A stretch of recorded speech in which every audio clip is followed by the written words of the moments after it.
Everyone welcome to my Rakhi mini vlog. మన first Rakhi దేవుడికి కట్టాలి కాబట్టి ఇంక నేనైతే నా ఫస్ట్ రాఖీ తీసుకుని వెళ్ళి వినాయకుడికి కట్టేశాను. ఆ తర్వాత ఇప్పుడైతే మా అన్నయ్య ఇంకా మా తమ్ముళ్ళ కోసం రాఖీ ప్లేట్ రెడీ చేసేస్తున్నాను. ఎప్పుడు మా అక్కే రెడీ చేసేది, కానీ ఈసారి ఇంకా అది లేదు కాబట్టి నేనే చేసుకుంటున్నాను. ఈ సంవత్సరం మా అన్నయ్య అయితే మా చేత పొద్దున్నే రాఖీ కట్టించేసుకున్నాడు. మళ్ళీ తర్వాత ఆఫీస్కి వెళ్తానని చెప్పి. నిజం చెప్తున్నాను, నాకు అట్లీస్ట్ ఒక బొట్టు కూడా పెట్టడం రాదు. అన్నీ మా అక్కనే చేసేది. నేను జస్ట్ వెళ్ళి అలా రాఖీ కట్టేదాన్ని అంతే.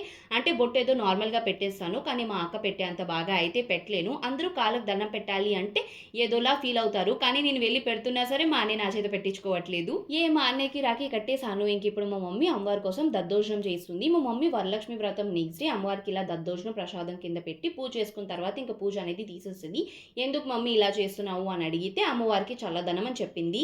ఆ తర్వాత మా మమ్మీ మా కోసం బ్రేక్ఫాస్ట్ లోకి అని చెప్పి పూరీలు చేసింది. అవైతే మేము మంచిగా తిన్నాము. ఈ లోపల ఇంకా మా అత్త కూడా వచ్చేసింది మా డాడీకి రాఖీ కట్టడానికి. లాస్ట్ ఇయర్ మేమైతే మా రాఖీ చాలా గ్రాండ్ గా సెలబ్రేట్ చేసుకున్నాము. అత్తలు, బాబాయిలు, మా డాడీ, నేను, అక్క, అన్నయ్య మేము అందరం కలిసి ఫుల్ హంగామా చేసాము. కానీ ఈసారి అంత కాకపోయినా కూడా పర్వాలేదు, మేమైతే మా రాఖీని బాగానే సెలబ్రేట్ చేసాము. ఇంకా మొత్తానికి ఈ సంవత్సరం మా రాఖీ సెలబ్రేషన్స్ ఇలా అయ్యాయి అనమాట.